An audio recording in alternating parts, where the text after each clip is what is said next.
ఎలా ఉన్నారు? Welcome back to our channel Srilakshmi creation 111.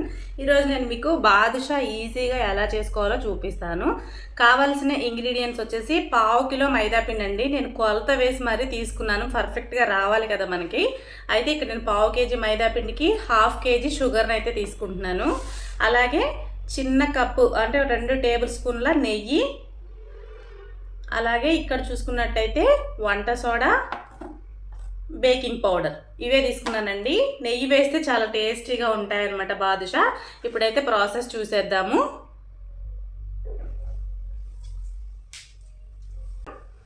Baking powder వేసేసుకుందాం. 1/2 స్పూన్ అయితే తీసుకున్నాను. అలాగే వంట సోడాను కూడా వేసేసుకుందాం.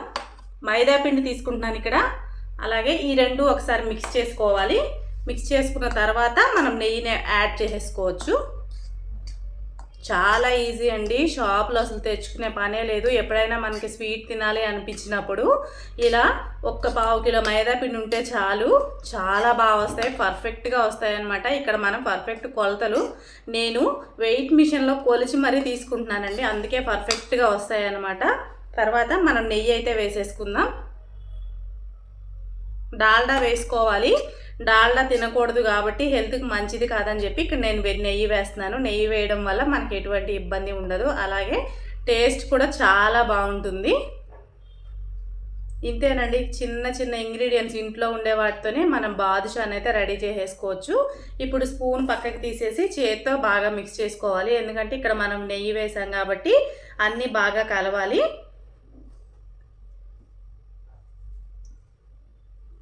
నెయ్యి ఉండలు కట్టేస్తుంది వేయగానే, అందుకని చెప్పేసి మైదా పిండిలో బాగా కలుపుకోవాలి. కలుపుకున్న తర్వాత వాటర్ వేసి కలిపేసుకుంటే మనకి ఇది పక్కకు పెట్టేసుకున్నాం అనుకోండి, ఒక 5-10 నిమిషాలు పాకాన్ని పట్టేసుకోవచ్చు. మనం 1/2 కిలో మైదా పిండికి ఇక్కడ 1/2 కేజీ పంచదార తీసుకున్నాం అనమాట. కరెక్ట్గా ఉండాలంటే కొలత ఏదైనా కరెక్ట్గా ఉంటేనే ఏది చేసినా కరెక్ట్గా వస్తుందన్నమాట. ఇక్కడ అక్కడక్కడ ఉండలుగా ఉన్న వాటిని మొత్తం మిక్స్ చేసేసుకోవాలి. ఫస్ట్ మనం ఇది మెయిన్ అండి, ఇలా ఉండలుగా ఉండకూడదు అసలు. మనకి పిండి కలిపినప్పుడు కూడా ఉండలుగా ఉండిపోతుంది అనమాట. మనం ఇక్కడ నెయ్యి వేస్తున్నాం కదా, కొంతమంది వేడి నూనె కూడా వేస్తారు. నెయ్యి వేసుకుంటే టేస్ట్ బాగుంటుంది అనమాట. నూనె కంటే నెయ్యి చాలా బాగుంటుంది, గుల్లగా ఉంటాయి, ప్లస్ మనకి టేస్ట్ కూడా చాలా బాగుంటుంది. ఇలా వేసుకున్న తర్వాత మొత్తం ఇలా అంతా కలిపేసుకున్న తర్వాత కొంచెం కొంచెంగా వాటర్ని వేసుకొని కలుపుకోవాలి.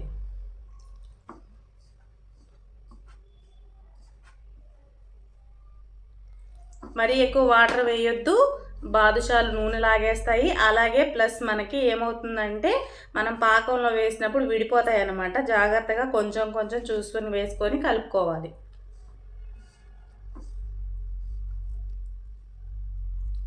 మైదా పిండి కలిపేటప్పుడు చేతికి ఇలా అంటుకుపోతుంది, మన చపాతీ పిండి మాదిరిగా అయితే ఉండదండి, బంకగా ఉంటుందన్నమాట మైదా పిండి.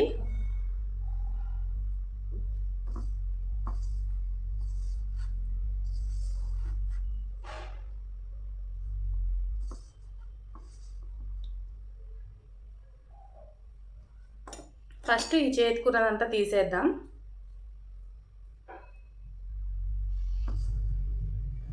నెయ్యి వేసినందుకు కమ్మగా భలే వాసన వస్తుందండి, కలుపుతుంటే చాలా బాగా అనిపిస్తుంది. నిజంగా నెయ్యి వేస్తే ఏదైనా చాలా టేస్టీగా ఉంటుంది అన్నమాట.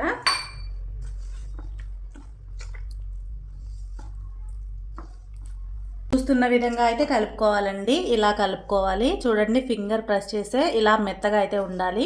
ఇలా కలిపేసేసుకొని తడిగుడ్డనైతే పైన వేసుకోవాలన్నమాట. తడి క్లాత్ని వేసుకోవాలి, మనకి పిండి ఆరిపోకుండా ఉండడానికి ఇలా కవర్ చేయాలి మొత్తాన్ని.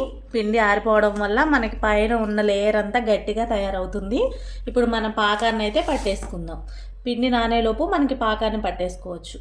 బాదుషాలు పర్ఫెక్ట్గా రావాలంటే పక్కా కొలతలతో నేను చూపిస్తానండి, చాలా బాగుంటాయి. వీడియోలోకి అయితే వెళ్ళిపోతారండి. ఎంత పర్ఫెక్ట్గా వచ్చినాయో చూసారా?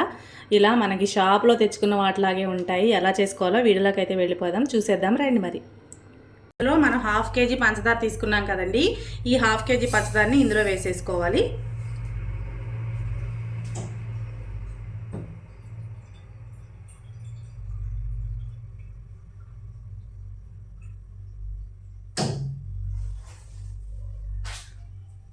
ఈ కప్తో అయితే వాటర్ వేసుకోవాలి.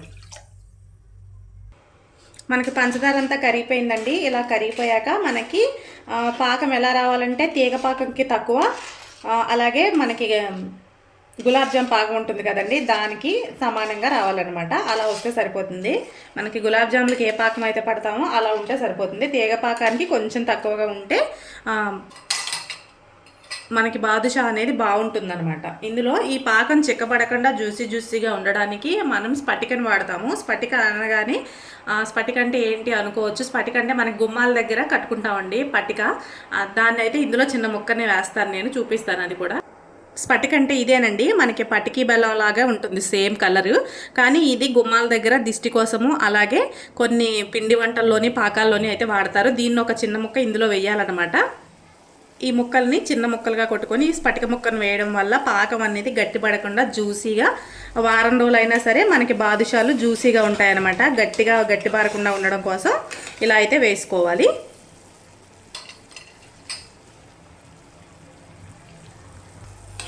పాకాన్ని నేను మీకు చూపిస్తాను. తీగ పాకం కంటే కొంచెం తక్కువగా ఉండాలని చెప్పాను కదండి, అది ఎలాగానే చూపిస్తాను. చూడండి, మనం తీగ పాకాన్ని ఇలా చెక్ చేస్తామన్నమాట. ఇలా అన్నప్పుడు మనకి తీగ వస్తుంది. చూడండి, లైట్గా వస్తుంది కదా, లైట్గా సరిపోతుందన్నమాట. స్టవ్ ఆఫ్ చేసేసుకొని ఇప్పుడు మనం బాదుషాలను అయితే చేసేసుకుందాం. దీన్ని పక్కన పెట్టేసుకోవాలి. బాదుషాలను చేసే ఇందులో ఆయిల్ అయితే వేసేసుకుందామండి. ఆయిల్ హీట్ అవ్వాలి కదా ఫస్ట్ మనకి.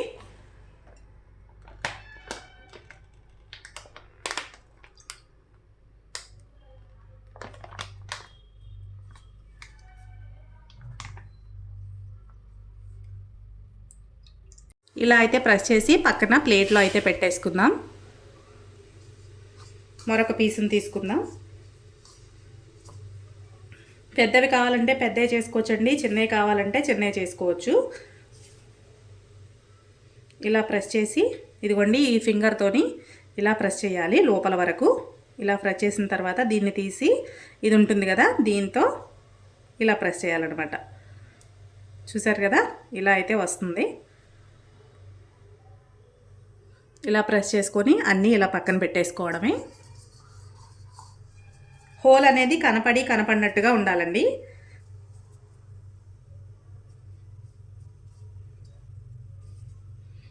లైట్గా ప్రెస్ చేసుకోవాలి. ఇక్కడ మాత్రం కొంచెం గట్టిగా ప్రెషర్ ఇవ్వాలండి. ఇటు సైడ్ ఇచ్చేది మాత్రం లైట్గా. ఇదిగో చూసారు కదా, ఇలా వస్తుందన్నమాట షేపు. అన్నీ ఇలా పెట్టేసుకోవడమే సైడ్కి.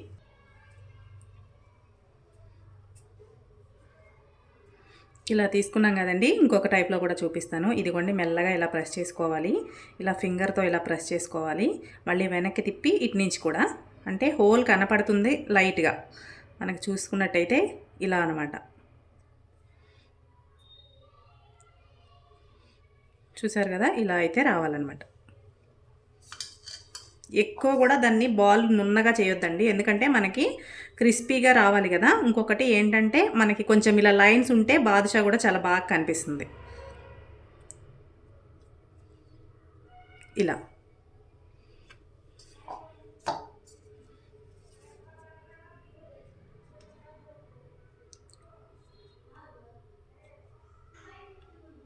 ఇలా కనిపిస్తే సరిపోతుంది లైట్గా.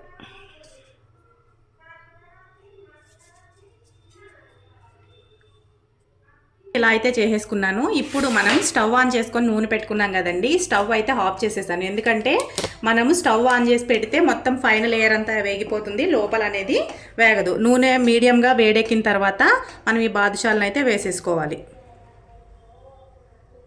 ఒకసారి ఇవన్నీ వేసి పైకి పొంగిన తర్వాత మాత్రమే మనం స్టవ్ ఆన్ చేసుకోవాలండి. ఇలా అయితే అన్నిటినీ వేసేసుకోవాలి.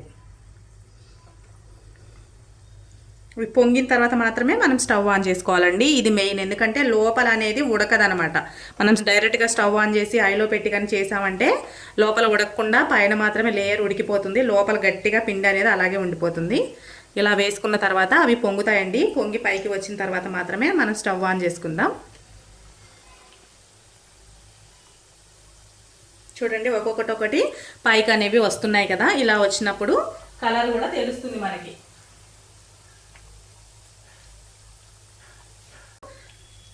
ఒకదాన్ని ఒకటి చూడండి అన్నీ ఒక్కొక్కటి పైకి వచ్చేసినాయి. ఇప్పుడు మనం స్టవ్ ఆన్ చేసుకోవాలి.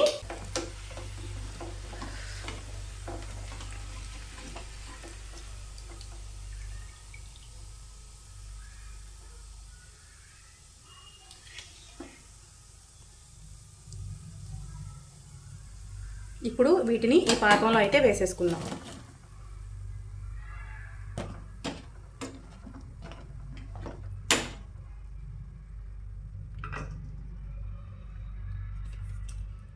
ఇక్కడ మరొక వాయి ఉంది కదండి, వాటిని కూడా వేయించేసుకుందాం.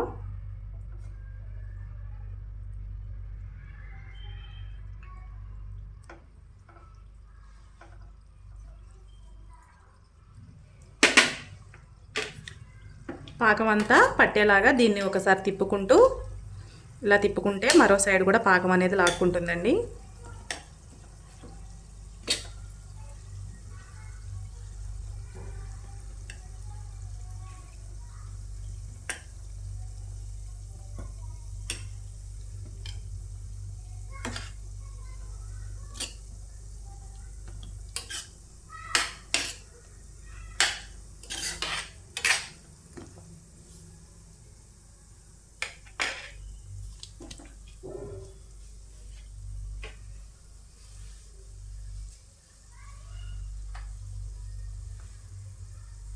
ఇవి పైకి తేలిన తర్వాత వీటిని మరొక పక్క తిప్పుకొని వేయించుకోవాలి. మనకి ఇది రెండో వాయి అండి. పావు కిలోకి మనకి ఇది రెండో వాయి అన్నమాట. తొందరగా అయిపోతుంది, అలాగే చాలా బాగుంటాయి టేస్ట్.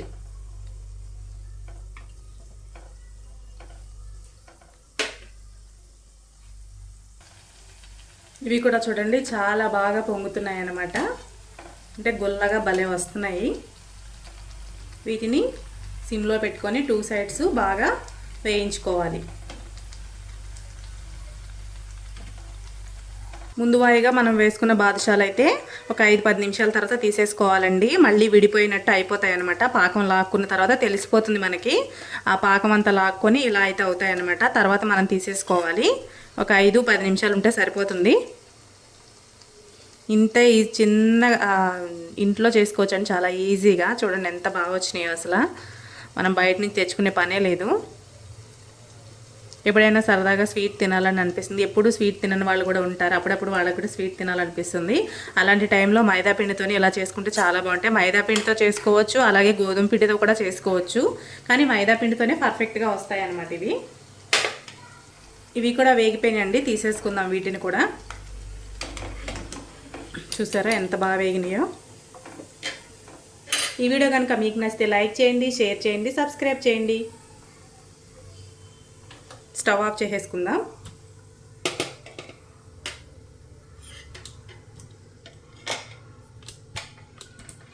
ఈ బాదుషాలని ఒక ప్లేట్లోకి అయితే తీసేసుకుందామండి. ఫస్ట్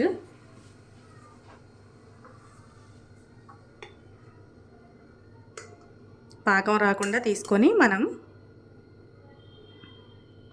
చూసారు కదా ఎంత బాగా వచ్చిందో బాదుషా అనేది. చాలా ఈజీగా మనం ఇంట్లోనే తయారు చేసుకోవచ్చు. ఒక్కొక్కటి తీసేసుకుందాం.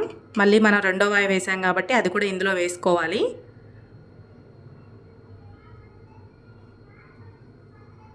జ్యూసీగా ఎంత బాగా కనపడుతున్నాయి అసలు బాదుషా. చూసారా పాకం కూడా బాగా పీల్చుకున్నాయి ఇవి. మనం వేడివేడిగా వేయడం వల్ల పాకం అనేది తొందరగా లాగేసుకుంటాయి. చల్లారిపోయిన తర్వాత వేసామనుకోండి పాకాన్ని అంత లాక్కోవన్నమాట. వేడితనం మీద తొందరగా లాక్కుంటాయి పాకాన్ని. ఇలా ఒక ప్లేట్లోకి అయితే సర్వ్ చేస్తున్నాను నేను.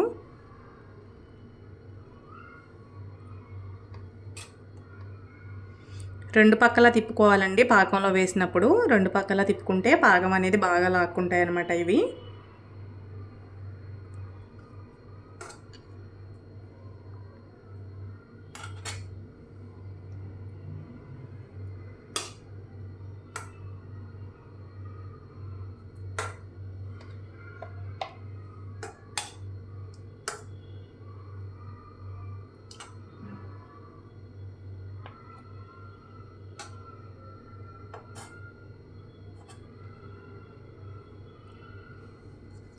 ఇదిగోండి మనం చేసిన బాదుషాలు అయితే ఇలా వచ్చినాయి. ఎంత జ్యూసీగా కనబడుతున్నాయో.